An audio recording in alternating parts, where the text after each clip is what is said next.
सभी को मेरा प्रणाम। आज जो कहानी लेकर के मैं आपके सामने प्रस्तुत हूँ उस कहानी का नाम है संदेह और इसके रचयिता है जयशंकर प्रसाद। अब चूंकि जैसा कि नाम से ही यहाँ पर समझ में आ रहा है, संदेह को इंग्लिश में हम कहते हैं डाउट। हिंदी में इसके लिए जो शब्द है वो है शक करना, किसी पर शक करना। आपके जगह से कोई सामान गायब हो गया, आप क्या करते हैं? आप उसे ढूंढने से पहले पहले शक करने लगते हैं कि किसने लिया, कहाँ गया मेरा सामान। जब इस तरह की भावनाएं आपके मन में आती है तो उसे हम कहते हैं संदेह।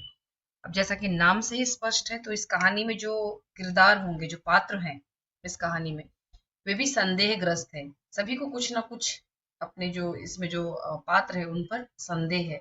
अब कहाँ है और कैसे है वो हम पढ़ेंगे, इसको इस कहानी में हम जानेंगे। इसके रचयिता हैं श्री जयशंकर प्रसाद जी, जिन्होंने जिनकी कई रचनाएं, खास करके कामायनी, कभी आपके पास समय मिले कामायनी पढ़िए, आजाद शत्रु चंद्रगुप्त, ध्रुव स्वामिनी, तो इनके नाटकों और कहानियों को पढ़िए कभी।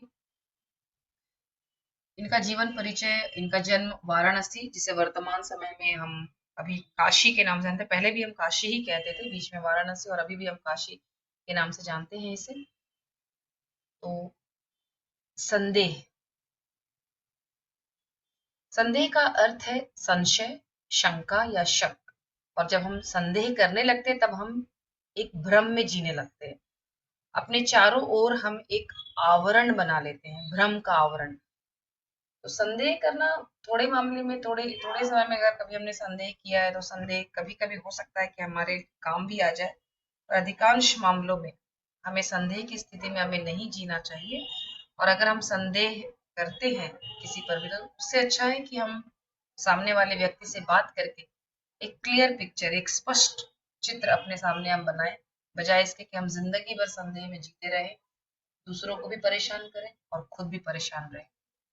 तो संदेह क्या है? मन की एक भावना है, जिसमें मन जो है वह एक डायलेमा में रहता है कि यह सही है या यह सही है। तो दो या दो से अधिक परस्पर विरोधी प्रतिज्ञप्तियों के बीच में अगर हम झूलते रहते हैं कि इस तरफ जाना चाहिए या इस तरफ जाना चाहिए, मेरा भाई सही कह रहा है या मेरी दीदी सही कह रही है, कौन सही कह रहा है, किसने यह काम किया, तो अगर इन प्रतिज्ञप्तियों के बीच में हम झूलते रहते हैं और तय नहीं कर पाते कि कौन सत्य है, इनमें सच कौन कह रहा है, सत्य क्या है, तो उसे हम कहते हैं संदेह, डाउट।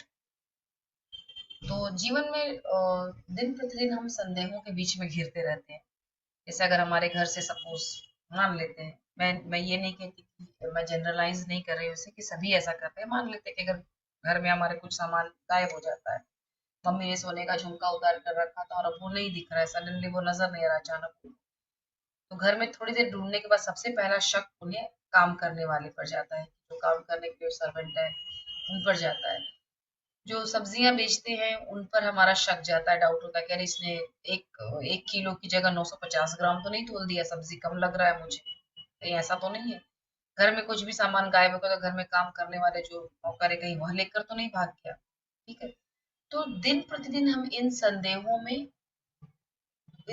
के उतार चढ़ाव में हम घिरे रहते हैं, और अक्सर हम परेशान होते हैं और दूसरों को भी परेशान करते हैं।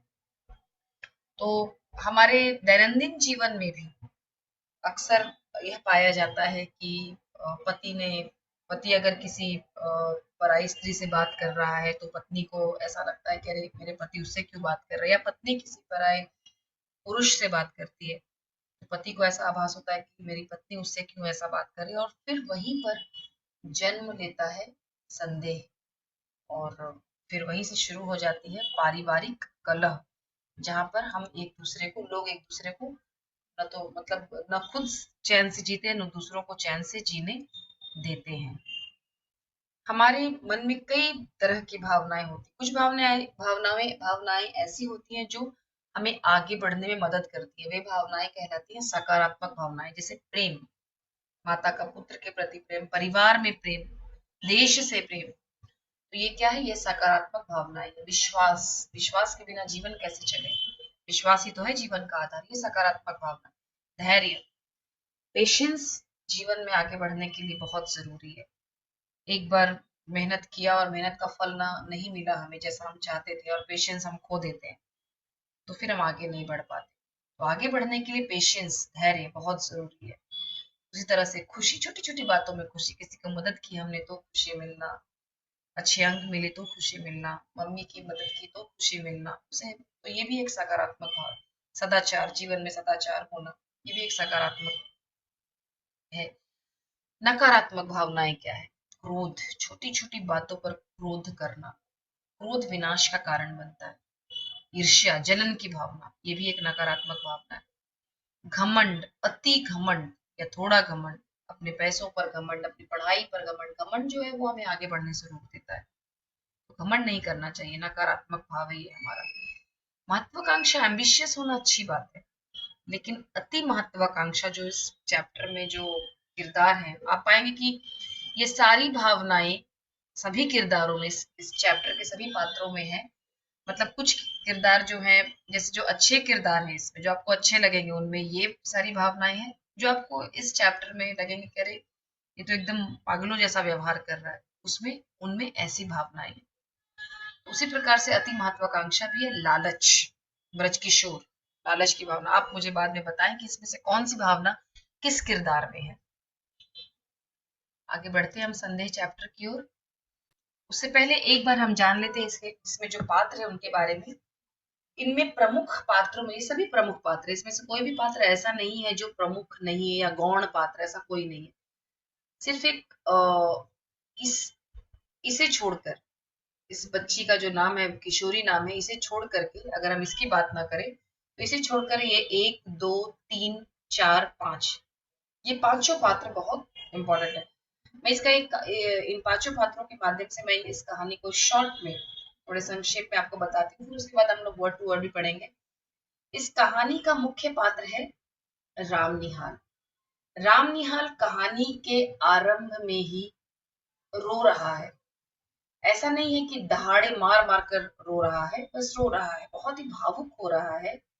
और उस भावुकता में उसकी आंखों में आंसू भरे हैं, हाथों में, एक हाथ में एक चित्र है और एक हाथों में चिट्ठियों का पुलिंदा है। पुलिंदा मतलब चिट्ठियों का एक बंडल। क्या है उसके हाथों में? पत्रों का, चिट्ठियों का एक पुलिंदा है। तो एक हाथ में पत्रों का पुलिंदा लिए हुए है और एक हाथ में चित्र है, और उन्हें अपने हाथों में लेकर के राम निहाल रो रहा है। तो कौन है राम निहाल? राम निहाल श्यामा के घर में, श्यामा भी इस कहानी की मुख्य किरदार है। श्यामा के घर में, श्यामा मकान मालकिन है और उसके घर में किराए में रहता है, किराएदार है। कौन? राम निहाल। तो श्यामा, इतना अपनापन है श्यामा की बातों में कि राम निहाल को श्यामा का घर ऐसा महसूस होता है कि मानो उसका अपना घर हो। और श्यामा एक विधवा है। विधवा मतलब क्या होता है? जिस स्त्री के पति की मृत्यु हो गई हो उसे हम कहते हैं विधवा।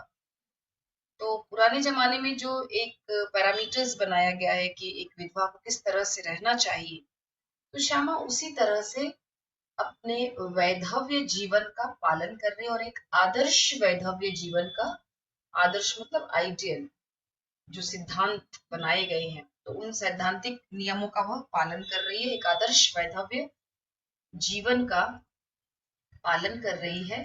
कौन? श्यामा। श्यामा के हृदय में किसी भी पर पुरुष का स्थान नहीं है, बहुत ही दृढ़ है अपने विचारों में। तो बहुत ही दृढ़ विचारधाराओं वाली है श्यामा, बहुत ही दृढ़ विचारधाराओं वाली है श्यामा।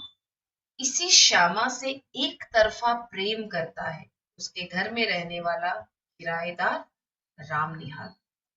ठीक है, तो एक वाक्य में अगर मैं इसे बताऊं तो राम निहाल श्यामा से एक तरफा प्रेम करता था। उसे ऐसा लगता था कि उसे श्यामा से प्रेम हो गया, श्यामा के बिहेवियर के कारण।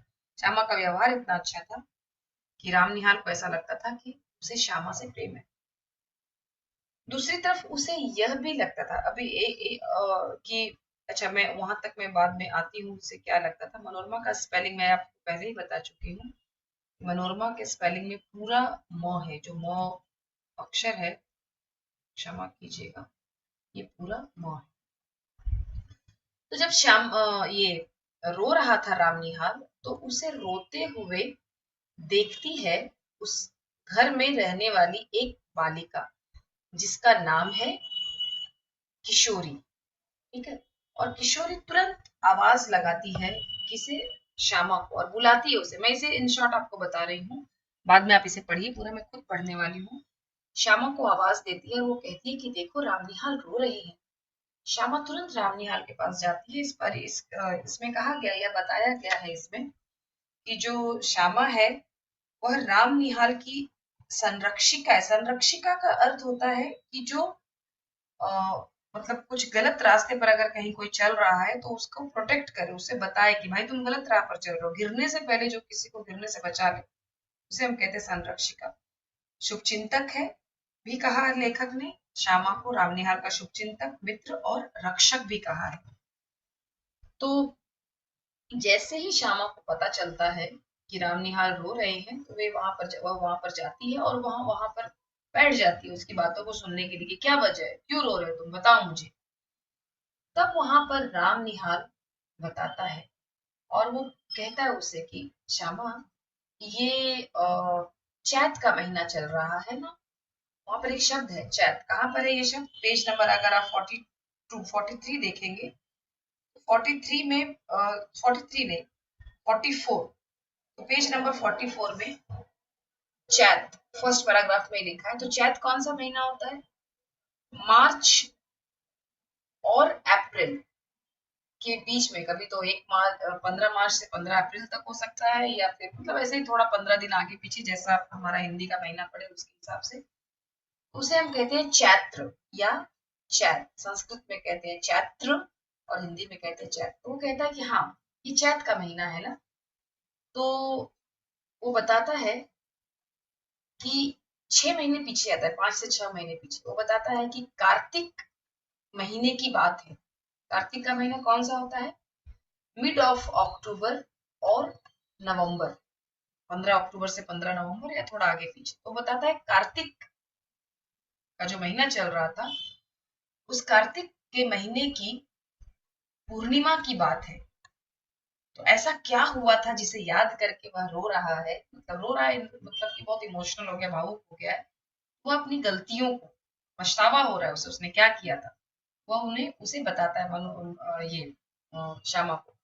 वह बताता है कि रोज की तरह मैं अपने मालिक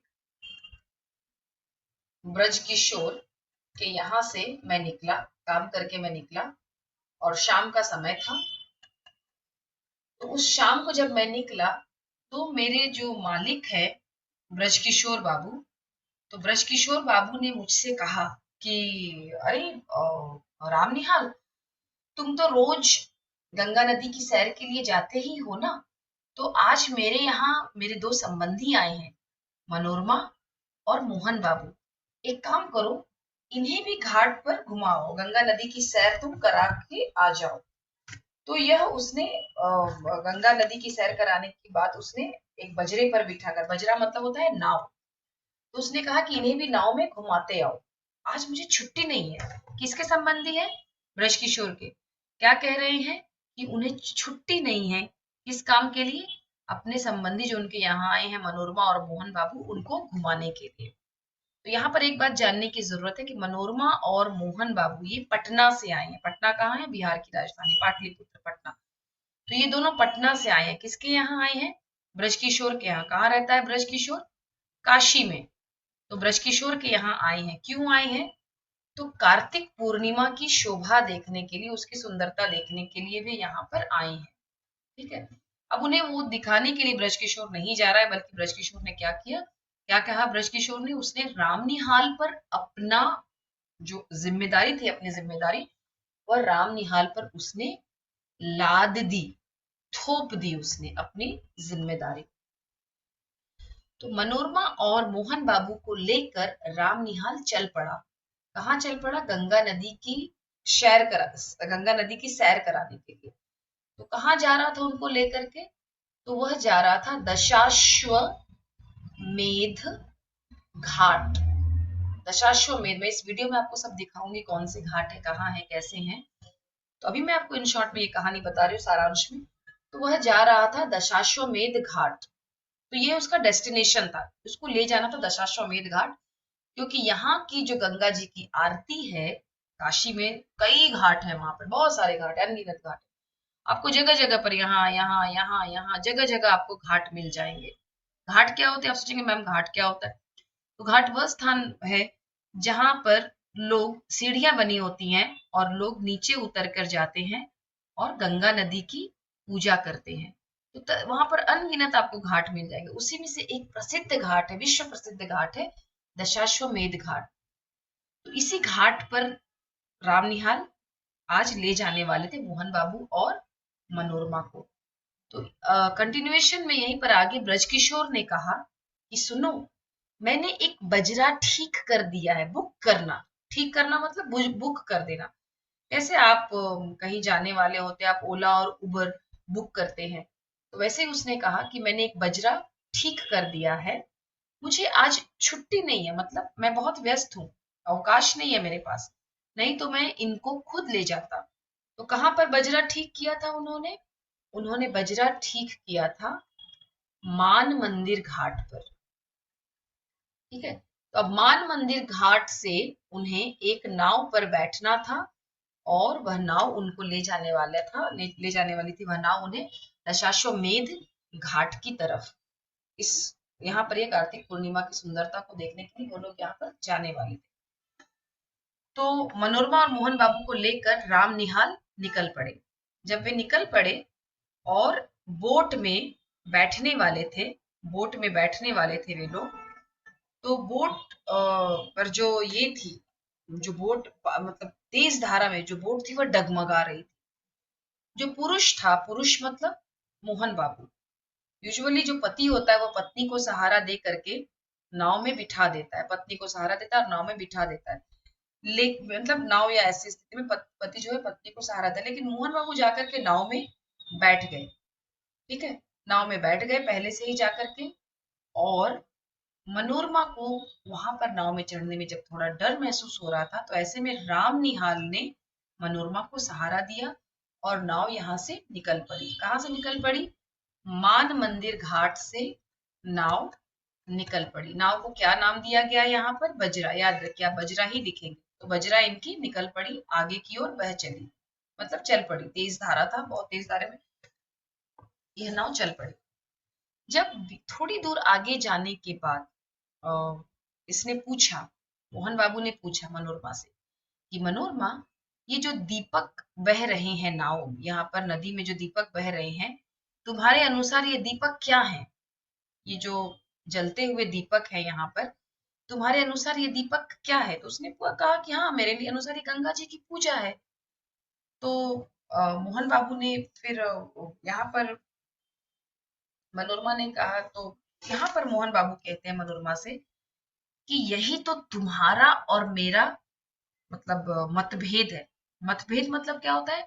डिफरेंस इन ओपिनियन। यही तो मेरा और तुम्हारा मतभेद है, मतलब मेरा और तुम्हारा मत जो है यहीं पर तो नहीं मिलते।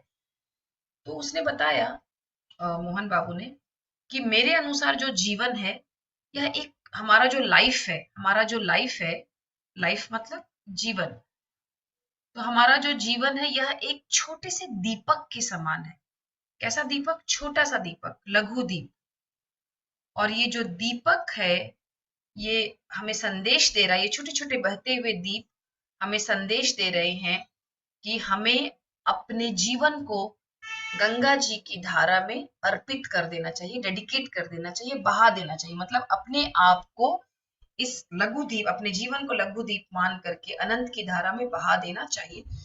जब मनोरमा ने ये बातें सुनी, मनोरमा बहुत सीधी सादी स्त्री है, मनोरमा ने जब ये बातें सुनी और ये इतनी गहराई वाली बातें, अध्यात्म वाली बातें उसे समझ में भी नहीं आती थी। और कोई जरूरी नहीं है, हमारा जीवन बहुत सरल बना रहे, यही हम सब चाहते हैं। कोई जरूरी नहीं है कि हम गहरी बातों को समझ कर उस पर उसके अनुसार चलना कोई जरूरी नहीं है ऐसा। तो मनोरमा बहुत सीधी सादी स्त्री थी और उसने बहुत ही सीधे से उत्तर दिया कि मेरे अनुसार ये गंगा जी की पूजा है। तो फिर मनोरमा ने थोड़ी ठिठोली में पूछा, तो वहां दो तरह के दीप थे। एक था बैम्बूज में लटके हुए दीप, जैसे लैंटर्न कैसे हम ऊपर हैंग करके रखते, तो हैंगिंग दीपक भी थे वहां पर। तो मनोरमा ने पूछा कि अच्छा, आपके अनुसार गंगा जी की धारा में जो ये दीपक बह रहे हैं, अगर ये जीवन के लघु दीप को अनंत की धारा में बहा देने का संकेत है, तो ये जो बैम्बू के स्टिक में ये जो हैंगिंग दीपक हैं, जो हैंगिंग दीपक लटके हुए हैं, जो जल रहे हैं, तो आपके अनुसार ये क्या बता रहे हैं? ये किस चीज को सिंबलाइज कर रहा है? तो मोहन बाबू ने कहा कि ये जो जलते हुए दीपक है, ये सिंबलाइज कर रहा है, ये बता रहा है कि जो आकाश है, आसमान है, ये असीम है, ये आकाश असीम है। और हमारी जो आत्मा है, हमारी जो स्पिरिट है, ये क्या करती है? आसमान की ओर ये अपनी जर्नी शुरू करती है। तो हमारी आत्मा को आसमान से मिला देने का संकेत है। मतलब अगर हम पाएंगे मोहन बाबू की बातों में, तो वैसे बहुत गहराई है, पर एक आम इंसान अगर उनकी बातों को सुनेगा तो वो लगेगा कि कैसा पागल इंसान है, क्या क्रेजीनेस है, वो जल्दी बात नहीं करना चाहेगा ऐसे इंसानों से। हालांकि आध्यात्मिक बातें हैं इनकी बातों में, नो डाउट, लेकिन फिर भी आम इंसानों के समझ से परे, और मनोरमा की समझ से भी ये बातें बहुत परे थी। मनोरमा नहीं समझ पाती थी मोहन बाबू के बातों की गहराई को। तो जैसे ही मनोरमा ने ये बातें पूछी, मोहन बाबू को ने उत्तर तो दे दिया, पर वे बहुत क्रोधित हो गए, और उन्हें इतना क्रोध आया कि मनोरमा पर उन्होंने आरोप लगाना शुरू किया। और उन्होंने कहा कि मुझे पता है मनोरमा, तुम ब्रजकिशोर के साथ मिल करके मेरी पूरी संपत्ति को हड़प लेना चाहती हो। और वहां पर उनकी तबीयत वहां पर क्या हो गई? बिगड़ गई। किसकी तबीयत बिगड़ गई? मनोरमा की तबीयत, क्षमा कीजिएगा, मोहन बाबू की तबीयत बिगड़ गई। बोलते बोलते एकदम उनका ये कहते हैं ना, बीपी एकदम शूट कर जाना, ऐसा लगा कि मानो उनकी सांसों की जो धड़कन है वह तेज हो गई, एकदम परेशान हो गए, उनके शरीर में हलचल सी मच गई। और श्यामा, ये मनोरमा जो थी, वह यह सब देख करके घबरा उठी, और वह बार बार राम निहाल से अपनी इन स्थितियों के लिए मदद मांग रही थी। और जैसे ही वो राम निहाल ने उसको बजरे में चढ़ने पर में जब मदद की थी, तो मनोरमा ने राम निहाल के कानों में कहा भी था, यह बात कही भी थी कि मेरे जो पति हैं मोहन बाबू, वे पागल बनाए जा रहे हैं, तो थोड़ा संभल कर रखिएगा, बजरे की बात है, कहीं ऐसा ना हो, मतलब थोड़ा सावधान रहिए, सतर्क रहिएगा।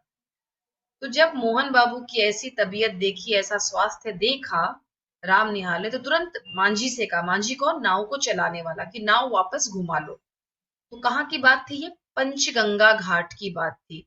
तो यहाँ 3 घाटों का नाम है, मैंने आपको पहले ही बताया, मान मंदिर, पंचगंगा और दशाश्वमेध। तो जो बजरा था वह दशाश्वमेध घाट तक गया ही नहीं, और वहीं से पंचगंगा घाट से यू टर्न ले लिया इस नाव ने, और वापस मान मंदिर घाट पर पहुंच गया। और ये लोग वहां पर सीढ़ियों पर यहाँ पर चढ़ने लगे। और यहाँ चढ़ते चढ़ते, मतलब पहले तो नाव से उतरे, वापस फिर से वहां पर राम निहाल ने मनोरमा को हाथ दे करके उतारा। और राम निहाल ने वहां थोड़ी सी, राम निहाल के मन में यह भावना उठी, वाह व्हाट अ डे, मेरा तो दिन बन गया, इतनी सुंदर स्त्री ने मेरे कानों में आज अपनी बातें कही, मैंने उस मतलब उसके उसे मैंने अपना हाथ दिया, उसने मुझसे बातें की। तो यह धृष्टता, राम निहाल ने थोड़ी देर के लिए उसने अपने मन में यह बात सोची। और जब ये लोग सीढ़ियों पर चढ़ने लगे, तो फिर से मनोरमा ने राम निहाल से यह बात पूछी कि राम निहाल बाबू, क्या मेरी तकलीफ में, क्या मेरी इस समस्या में आप मेरी मदद नहीं कीजिएगा? तो इस तरह से मनोरमा ने राम निहाल से मदद मांगी। तो चूंकि अब ये पूरी जो कहानी वो फ्लैशबैक में चल रही है, मतलब कौन सी बात बता रही है? मार्च के महीने में राम निहाल बता रहा है, मार्च अप्रैल के महीने में, चैत के महीने में वह बता रहा है कार्तिक के महीने की बात। और वो कार्तिक के महीने की बात बता रहा है, इस समय किसे बता रहा है? श्यामा से बता रहा है। किसके साथ घटी घटनाओं को बता रहा है? तो मनोरमा के साथ घटी घटनाओं को वह श्यामा को बता रहा है। श्यामा बहुत ही स्पष्ट वक्ता है, और दूरदर्शिता है उसमें, श्यामा में, और एक स्त्री के भावनाओं को वह समझती भी है। तो श्यामा ने तुरंत उससे पूछा, जब यहाँ पर बात खत्म हुई उसकी, उसने बताया कि मनोरमा ने मुझसे अंतिम बात यही की, तो श्यामा पूछती है, एकदम उसकी आंखों में आके डालकर पूछती हो, इतनी सी बात है कि और भी कुछ है, कुछ और कहना है तुम्हें? तो राम निहाल कहते हैं, हाँ श्यामा, कुछ और भी कहना है। मनोरमा तो चली गई, मनोरमा और मोहन बाबू तो ये पटना चले गए, लेकिन बाद में मुझे दफ्तर में यह बात मालूम पड़ी कि ब्रज किशोर वास्तव में यह चाहते थे कि वे मोहन बाबू को अदालत में पागल सिद्ध कर दे और वे क्या करें, मोहन बाबू की पूरी जायदाद को हड़प ले, टेक ओवर कर ले, पूरी जायदाद को हड़प ले, गबन कर ले उसका। तो अब श्यामा पूछती है कि फिर अब और आगे क्या कहना है तुम्हें, ये बताओ। तो बताता है फिर कि ये और भी उनके बारे में बताता है वो कि चूंकि वे मोहनलाल के वे ही निकट संबंधी थे, इसीलिए अगर मोहन बाबू अदालत में पागल साबित हो जाएंगे, सिद्ध हो जाएंगे, तो उनकी पूरी संपत्ति के प्रबंधक ब्रजकिशोर बन जाएंगे। इसीलिए वह उनको अदालत में पागल साबित करना चाहता था। और इसीलिए वह क्या कर रहा था, ये बिटवीन द लाइंस हम ये बात समझ सकते, कहीं लिखा नहीं गया है। इसीलिए वह कुछ ऐसी स्थितियां भी उत्पन्न करना चाहता था जिससे कि मनोरमा और मोहन बाबू के संबंधों में दरार आ जाए। मोहन बाबू थोड़े से आध्यात्मिक विचारधाराओं के हैं भी, तो किसी भी चीज को बहुत ही गहराई से, मतलब उसे क्रेजीनेस ही कहा जाएगा, थोड़ा पागल जैसा सोचते भी हैं, संदेह भी है, शक्की स्वभाव के हैं। तो इसीलिए उन्होंने ऐसी स्थितियां उत्पन्न कर दी थी कि मोहन बाबू अपनी पति पत्नी पर शक करे। तो फिर वो बताता है कि मेरे हाथों में जो चिट्ठियों का ये पूरा पुलिंदा तुम देख रही हो, ये पूरी की पूरी जो चिट्ठियां हैं, यह मनोरमा द्वारा लिखी गई हैं। हालांकि मैंने एक भी चिट्ठियां नहीं पढ़ी हैं, लेकिन मुझे ऐसा लगता है कि मनोरमा को मुझसे उसकी बात को वहां पर ये तब श्यामा हंस कर कहती है कि अच्छा, तो क्या तुम समझते हो मनोरमा तुमसे प्रेम करती है। फिर वो बता, और वह दुष्चरित्रा है। दुष्चरित्रा का अर्थ होता है जिसका कैरेक्टर, जो कैरेक्टरलेस हो। यहाँ पर कैरेक्टरलेस क्या है, जो पति अपनी पत्नी के होते हुए किसी और स्त्री के साथ उसका संबंध, उसे हम दुष्चरित्र कहते हैं। और वाइस वर्सा, किसी पत्नी का संबंध किसी दूसरे पराये पुरुष से, उसे हम दुष्चरित्रा कहते हैं। तो इसी बात पर श्यामा कहती कि क्या तुम्हें ऐसा लगता है कि मनोरमा दुष्चरित्रा है? नहीं नहीं, तुमने उसकी पुकार का गलत अर्थ निकाला है। उसने तुम्हें प्रेम के लिए नहीं पुकारा है, उसने तुम्हें मदद के लिए पुकारा है। तो वो कहती है कि देखो रामनिहाल, तुम अपने लिए जो शक या संदेह का जो घेरा अपने लिए तुम बनाते हो, एक तूफान अपने लिए जो तुम खड़ा करते हो, इसमें तुम खुद परेशान होते हो और दूसरों को भी परेशान करते हो। और सबसे पहले तुमने जो तूफान खड़ा किया है अपने लिए, ये जो समस्या खड़ी की है अपने लिए, जाओ इस समस्या का समाधान निकालो। एक दुखिया स्त्री तुम्हें पटना बुला रही है, पटना जाओ और उस दुखिया स्त्री की मदद करो, उसकी सहायता करो। और चूंकि तुम में अभी भी मेच्योरिटी नहीं आई है, परिपक्वता नहीं आई है तुम में, इसीलिए तुम उसकी मदद करके वापस मेरे पास आओ। श्यामा कह रही है वापस मेरे पास आओ। और फिर वो पूछती है कि ये जो दूसरी तस्वीर तुम्हारे हाथ में है वो किसकी है, वो देखना चाहती है कि क्या यह मनोरमा की तस्वीर है। तो जब वो उस तस्वीर को लेती है, उस चित्र को देखती है, तो उसके पैरों तले जमीन खिसक खिसक जाती है श्यामा के, क्योंकि वह तस्वीर खुद श्यामा की है।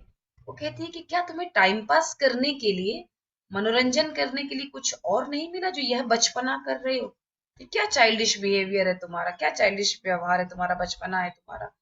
एक तरफ तुम मुझसे प्रेम करने का बचकानी हरकत कर रहे हो, प्रेम करने की बचकानी हरकत कर रहे हो, और दूसरी तरफ तुम्हें मनोरमा पर संदेह है कि वह तुमसे प्रेम करती है। तो अपने इस बचपने को तुम थोड़ा छोड़ दो, अपने में थोड़ी परिपक्वता लाओ, थोड़ी मैच्योरिटी लाओ, और तुम मेरे पास वापस आओ। नहीं तो तुम ऐसे ही अपने लिए समस्याएं तुम क्या करोगे, खड़ी करते रहोगे। तो इन समस्याओं से तुम्हें बचना है, क्योंकि हर जगह तुम्हें श्यामा नहीं मिलेगी इन समस्याओं से बचने के लिए। इसीलिए इन समस्याओं से बचने के लिए तुम पटना से वापस मेरे पास आओगे। तो यही एक छोटी सी कहानी है। इसको मैं पैराग्राफ के माध्यम से पढ़ के भी मैं आपको बताऊंगी, पर उससे पहले मैं चाहती हूँ आप एक बार इसके कैरेक्टर्स को जान लें। इसमें सभी कैरेक्टर्स बहुत मुख्य कैरेक्टर्स हैं, सभी के सभी मुख्य कैरेक्टर्स हैं। मैंने आपको बताया है पहले ही, एक ब्रज किशोर का नाम यहाँ पर नहीं नजर आ रहा है। तो सबसे मुख्य किरदार है वो है राम निहाल। राम निहाल अति महत्वाकांक्षी युवक है, अति महत्वाकांक्षी है, बहुत आगे बढ़ना चाहता है, प्रगतिशील विचारधाराओं वाला युवक है, परिपक्वता की कमी है उसमें। परिपक्वता मतलब मैच्योरिटी, परिपक्वता की कमी है उसमें। इसीलिए अगर जैसे कोई स्त्री उससे बात कर ले रही है तो इसके माध्यम से लेखक हमें एक संदेश भी देना चाहते हैं कि अगर किसी लड़की से कोई लड़का बात कर रहा है, किसी स्त्री से कोई पुरुष बात कर रहा है, या किसी पुरुष से कोई स्त्री बातें कर रही है, तो हमें मतलब तुरंत वहां पर ऐसे अपना आपा नहीं खो देना चाहिए, बल्कि अपने आप को हमें नियंत्रण में रखना चाहिए। और एकदम हम ऐसा नहीं सोचना चाहिए हमें कि मतलब वह सामने वाला स्त्री या पुरुष आपसे प्रेम करता है, इसीलिए वो आपके पास आया। हो सकता है वो आपसे कुछ मदद मांगने आया हो। ठीक है, तो अपने आप को नियंत्रण में रखना हमें बहुत जरूरी, नहीं तो हम पग पग पर किसके समान धोखा खाते रहेंगे? राम निहाल के समान हम धोखा खाते रहेंगे, स्वयं परेशान रहेंगे, दूसरों को भी परेशान रहेंगे, और एक भ्रम की स्थिति, एक संदेह की स्थिति हम अपने लिए, एक वेब, एक जाल हम अपने लिए क्रिएट करेंगे, हम बनाएंगे, और फिर हम खुद सांस नहीं ले पाएंगे उसमें। तो इसीलिए ऐसी स्थितियों से हमें बचना है। तो ये है राम निहाल। कहाँ रहता है राम निहाल? अगर अब आपके सामने प्रश्न है कि राम निहाल कहाँ रहता है, तो राम निहाल ने खुद बताया है कि वह भारत के विभिन्न प्रदेशों में यहाँ वहां घूमता रहा। क्यों घूमता रहा है वो? क्योंकि वो बहुत ही प्रगतिशील विचारों का और जरूरत से ज्यादा चालाक भी है राम निहाल। बहुत आगे बढ़ना चाहता, और इस आगे बढ़ने की चाह में उसने दूसरों को धोखा भी दिया है। ये मैं नहीं कह रही हूँ, ये टेक्स्ट बुक में लिखा हुआ है। कहाँ लिखा हुआ है टेक्स्ट बुक में? पेज नंबर 43 में जब हम जाएंगे, सेकंड लास्ट पैराग्राफ में है कि अपनी कुशलता और उन्नतिशील विचारों से मैं अपने भाग्य को धोखा देता रहा, और मैं बहुत चतुर था, इतना चतुर जितना मनुष्य को नहीं होना चाहिए। ओके, तो ये राम निहाल के बारे में। अब राम निहाल चूंकि यहाँ वहां भारत के विभिन्न प्रदेशों में घूमता रहा, तो ऐसे ही घूमते घूमते कहीं उसे नौकरी मिली होगी। कहाँ नौकरी मिली? ब्रज किशोर के यहाँ। कहाँ रहता है ब्रज किशोर? तो वो रहता है काशी में। तो जब काशी में उसे नौकरी मिली तो वो काशी में रहने के लिए आया राम निहाल। और लैंडलॉर्ड थी यहाँ पर श्यामा, मकान मालकिन थी श्यामा, और राम निहाल उसके यहाँ किराए में रहता था। काम करता था ब्रज किशोर के यहाँ, लेकिन रहता था श्यामा के यहाँ। और श्यामा इतनी भली स्त्री थी, इतनी सज्जनता थी श्यामा में, कि श्यामा के व्यवहार से राम निहाल को श्यामा से प्रेम हो गया। श्यामा विधवा थी, बहुत सज्जन थी, नेक थी, दयालु थी, मददगार थी। राम निहाल को ऐसा लगा कि श्यामा में उसे एक मित्र मिला है, उसे एक जैसे आपके पेरेंट्स आपके हित चिंतक होते हैं, शुभ चिंतक होते हैं, वेल विशर होते हैं, तो वैसे ही राम निहाल ने भी श्यामा में अपने लिए एक वेल विशर को पाया, एक शुभ चिंतक को पाया। और श्यामा पग पग पर उसकी रक्षा करती थी, जैसे उसने यहाँ पर उसकी रक्षा की, तो श्यामा में उसने अपने लिए एक रक्षक भी पाया था। लेकिन इन तीनों भावनाओं को एक भावना में राम निहाल ने बदल दिया, वो है प्रेम की भावना। उसे उससे श्यामा से प्रेम हो गया, लेकिन श्यामा उससे कोई प्रेम नहीं करती थी। श्यामा एक आदर्श वैधव्य जीवन का पालन कर रही थी। तो अब यहाँ पर पहुंचने के बाद राम निहाल के जीवन की जो कश्ती थी, जीवन की जो नैया थी, उसमें तूफान तब आया जब ब्रज किशोर के यहाँ उसके संबंधी मिलने आए। कौन है उसके संबंधी? मोहन बाबू और मनोरमा। जब ये दोनों उससे मिलने आए तो ब्रजकिशोर ने क्या किया? राम निहाल को उनकी जिम्मेदारी सौंप दी। मनोरमा और मोहन बाबू की जिम्मेदारी उसने राम निहाल को सौंप दी, और उससे कहा कि वह उन्हें दशाश्वमेध घाट घुमाने ले जाए। और उसके बाद मनोरमा ने मोहन बाबू चूंकि थोड़े शक्की स्वभाव के थे, हम पढ़ेंगे इस चैप्टर में कब उन्होंने कैसे शक किया उस पर। और मनोरमा ने क्या किया? राम निहाल से जब उसने मदद मांगी, मदद के लिए बाद में जब वह चली गई पटना चली गई वापस, ये दोनों पटना से आए थे, मोहन बाबू और मनोरमा पति पत्नी हैं। कहाँ से आए थे? पटना से आए थे। तो राम निहाल से मनोरमा ने जाते जाते मदद भी मांगी, चिट्ठियां लिखी उसने। राम निहाल ने उन चिट्ठियों को हाथ भी नहीं लगाया, यह सोच करके कि कहीं ये प्रेम पत्र न हो।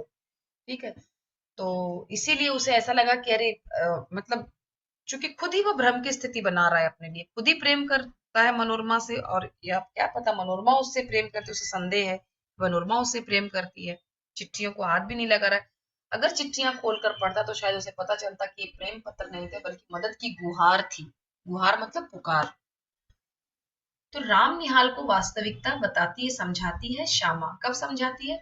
जब राम निहाल, देखिए राम निहाल कैसा व्यक्तित्व है, अपने लिए बहुत सारी समस्याएं उत्पन्न करता है और फिर उन समस्याओं से भागने की तैयारियां करने लगता है। अब श्यामा ने उसे इस समस्या से भागने से रोका। उसने कहा देखो, मनोरमा तुमसे प्रेम नहीं करती, बल्कि मनोरमा ने तुमसे मदद मांगी है। तुम जाओ, अदालत में जा करके वहां पर, कहाँ जाना है तुम्हें? पटना जाना है। पटना में जाओ और वहां पर उसकी मदद करो। एक दुखिया स्त्री तुम्हें मदद के लिए पुकार रही है, तो जाओ और जाकर के उसकी जैसी जिस प्रकार से मदद कर सकते हो करो और मेरे पास वापस आओ। तो इस तरह से मनोरमा, ये जो श्यामा है, इसने राम निहाल की यहाँ पर रक्षा की। आशा करती हूँ ये वीडियो आपके बहुत काम आएगा। ध्यान से 2-3 बार इस वीडियो को सुनिए, और मैं इसका दूसरा वीडियो भी अपलोड करूंगी जिसमें मैं वर्ड टू वर्ड इस पूरे चैप्टर को मैं आपके साथ एक्सप्लेन करूंगी और प्रश्नोत्तर भी मैं आपको एक्सप्लेन करके बताऊंगी। नमस्कार।